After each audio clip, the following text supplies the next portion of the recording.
Hi, guys, and welcome back to Buy New Hampshire Now. Welcome, Dominic. Hi, how are you, Carla? Great to see you.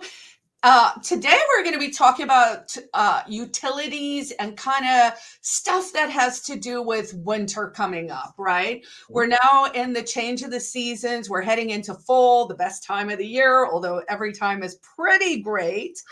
But we are starting into fall and then winter. So for folks who aren't familiar with what the landscape looks like here in New Hampshire, first of all, how cold is it really?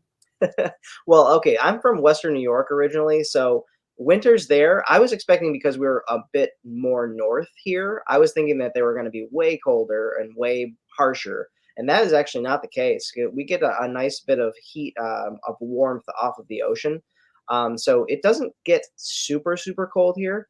And accumulation, unless you're up in the northern portions of the state, typically doesn't get too much. I see maybe last year, I think the most I had on my ground in the seacoast area was maybe a foot at the most of snow. I do find, especially in the southern portions of the state, it's a little bit more icy than it is anywhere where I was from. So, Right. And, for me, who's originally from Africa, the snow thing was like a little adjustment as well.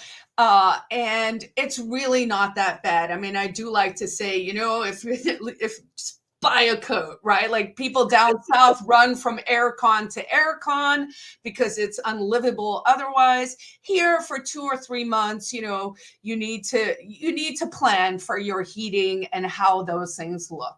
So let's help folks who are watching this understand sort of maybe we'll start with what are the different fuel types you would see here? sure. So because New Hampshire is an old state, it's one of the older ones in the country. There are houses from pretty much every time period that the United States was around. So you've got ancient systems, which are wood burning kind of situations, as well as all the way up to mini splits for air conditioning slash heat. So basically, you're looking at a couple different main ones that you're going to see quite often. You're going to have your heating oil, which is going to come in a very large black drum that's going to be in your basement, sometimes outside. Always preferable to have it in the house so you're not dealing with rust on the barrel itself. You're going to have propane, and those are going to be in big cylinders outside of your house. Definitely not inside the house on those ones. Some areas are going to have natural gas. Those are going to be more of your populated areas like Manchester, areas with like public water and utilities are going to have natural gas. And then you're going to also have wood stoves. So, wood stoves you see in more like seasonal cabins and things like that. I know a ton of people who have a wood stove as a backup in their house, Mhm. just in case the power does go out. So, And wood stoves and pellet stoves, they're just kind of sisters or cousins to I each would other. say sisters. Yeah. So, wood stove, in my mind, when you say wood stove, it's actually splitting wood and putting it in the stove. Whereas a pellet stove is going to be an insert or a freestanding unit that you buy bags of pellets at the hardware store to put in, and it kind of does its own thing. So you fill the hopper once a day, depending on your usage, and you set a temperature, and it just kind of automatically heats your house that way. Okay, and then there is a little bit of solar here in New Hampshire as well. Yeah, it's actually a great state for solar. There is a lot of trees in New Hampshire, but nothing that we can't deal with as far as solar goes. It actually works out very well. So I know quite a few folks. My neighbor, in fact, has solar panels on their property, and I have a client, former client and friend who lives in Litchfield, who just put a Tesla roof on his house. So Oh, wow. Yeah, and honestly, I remember back in it must have been 2008 or 9, there was a crazy blizzard where, we had an ice storm and power went out up to 13 days depending on where you were. But I was living in Grantham in the Upper Valley at the time, and Bardo, which is an off the grid farm, actually my power went out for 10 days. So, after the fourth day, it was not fun oh anymore. yeah, We actually ended up in a motel in Vermont. But I remember stopping at Bardo and, we were chit chatting and they were like, oh, your power's out? Like they didn't even know, right? yeah. Because they were off the grid and they had their batteries set up and all of that. So when folks are looking for these different fuel sources, like how does it work? So the oil creates steam?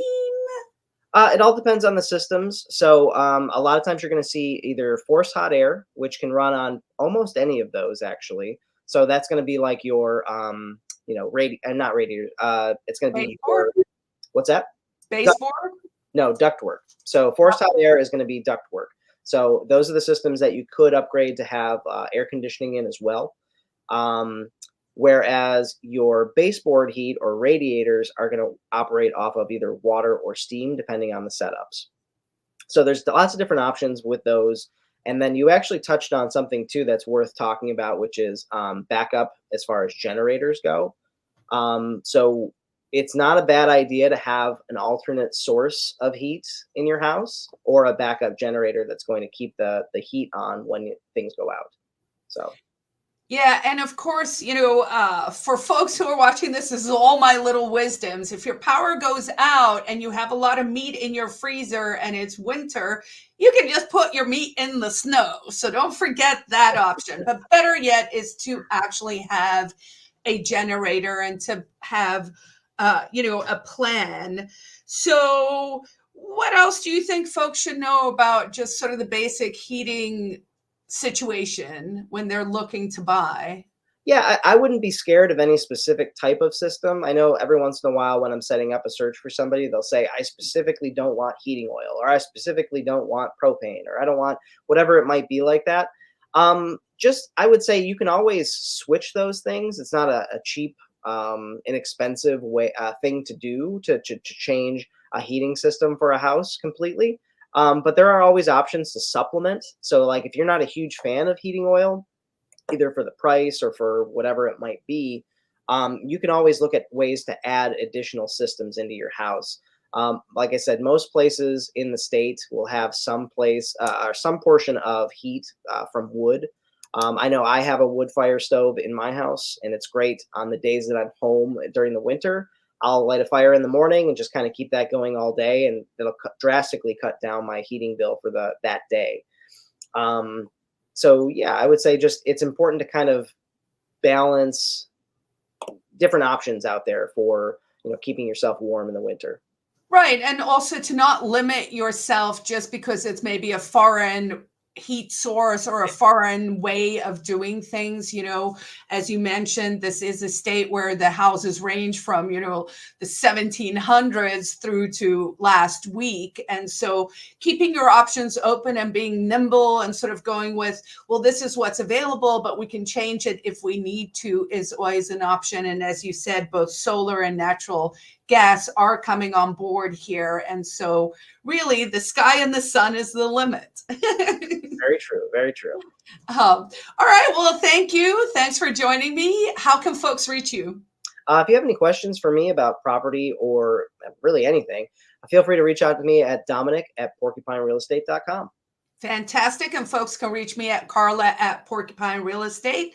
Thanks for joining us. And we look forward to hearing from you soon.